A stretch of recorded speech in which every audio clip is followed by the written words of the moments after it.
Oke, kita bahas soal nomor 2 KPN. Kita diminta untuk mencari semua asimptot datar dan asimptot tegak dari fungsi. Jadi kurang lebih asimptot datar itu adalah kita ingin mengetahui perilaku dari si grafiknya itu ketika X-nya nun jauh ke kanan, apa yang terjadi, dan apa yang terjadi ketika X-nya nun jauh ke sebelah kiri. Berarti karena kita ingin mengetahui perilaku apa yang terjadi ketika X-nya menuju minus hingga dan ketika X-nya menuju hingga, kita akan hitung limit dari X menuju hingga. Kalau kita hitung limit X menuju hingga dari ini,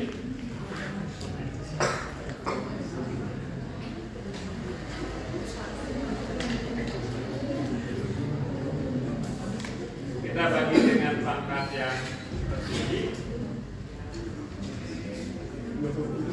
Oke. Maka kita peroleh yang ini jadi 0. Hasilnya adalah 1 dibagi dengan 1. Nah, karena kita melihat bahwa tidak ada perbedaan ketika X-nya menuju plus hingga atau ketika X-nya menuju minus hingga, ya udah kita tulis sekalian aja di sini. Biar hemat pekerjaan, karena nggak ada bedanya. Ya. Kecuali kalau ketika X menuju plus hingga dan ketika X menuju minus hingga hasilnya berbeda. Karena sama, ya. Nah, tapi yang penting juga hal penting lainnya yang perlu Anda lakukan adalah untuk menuliskan secara tepat apa yang diminta. Jadi yang dimintanya adalah asimptot datar, jadinya kita bilang garis Y sama dengan sin 1 asimptot datar. Nah, garis ya. Jadi Y-nya itu bukan titik tapi garis. Kemudian kita ingin cari juga asimptot tegak. Asimptot tegak itu terjadi kalau si grafiknya mendekati si asimptot tegak ini. Berarti kita ingin mengetahui di dekat mana perilaku dari grafiknya itu dia membesar ke arah sumbu Y positif atau membesar ke arah sumbu Y negatif. Nah, untuk melihatnya adalah kita melihat kira-kira yang membuat ekspresi ini menjadi membesar secara terbatas. Karena apa? Ya karena yang bawahnya mendekati 0. Jadi kalau kita lihat bahwa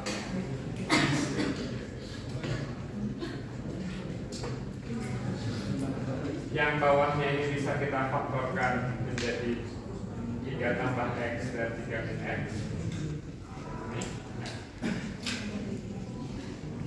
Membuat kita mengenali ada 2 potensi yang mungkin menjadi asimptot tegak, yaitu X sama dengan negatif 3 dan X sama dengan 3. Akan tetapi untuk menjustifikasinya kita tidak cukup hanya dengan melihat pembuat 0 dari ini saja. Kita harus betul-betul menghitung limit. Jadi kita harus menunjukkan bahwa memang benar di dekat min 3 itu si nilai itu membesar terbatas. Demikian juga si ekspresi ini ketika X-nya dekat dengan 3 dia membesar terbatas. Nah, untuk menjustifikasinya kita cukup hitung limit satu arah aja. Misalkan X menuju 3 dari kanan.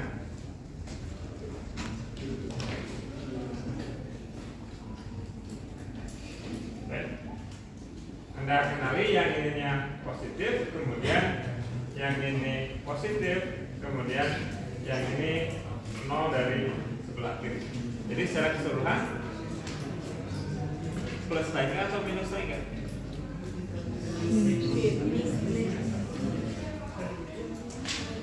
Kemudian satunya lagi limit X menuju negatif 3 serah mau dari kiri atau dari kanan X kuadrat.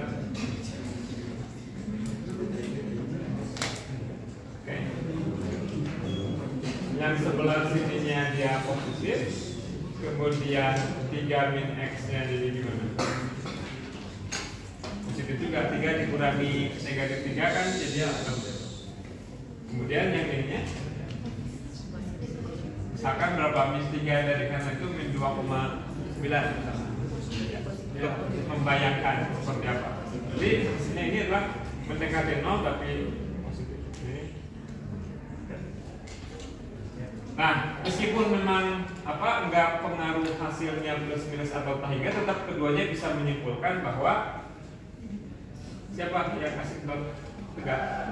Garis X sama dengan 3, X sama dengan negatif 3 asimtot. Nah, ada suatu saat di mana membuat nol di sini itu yang tadinya kita duga dia asimtot tegak ternyata bukan. Kalau si limit yang seperti ininya enggak sama dengan plus atau minus tahingga. Contohnya misalkan kalau Anda punya sin X per X kali X min 1 misalkan, mungkin Anda akan menduga bahwa garis X sama dengan 0 juga merupakan asimtot tegak. Akan tetapi kalau kita hitung limit X menuju 0 dari ini hasilnya jadi yang ini limitnya 1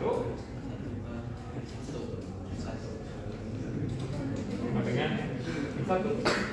Karena limitnya enggak sama dengan plus tahingga atau minus tahingga, berarti kita nggak bisa bilang bahwa X sama dengan 0 itu asimtot tegak. Malah kita bisa bilangnya X sama dengan 0 itu pasti bukan asimtot tegak, meskipun dia membuat 0 dari penyebutnya. Jadi nggak tepat kalau Anda menyimpulkan sesuatu itu asimtot tegak hanya dengan melihat apakah menyebutnya sama dengan 0.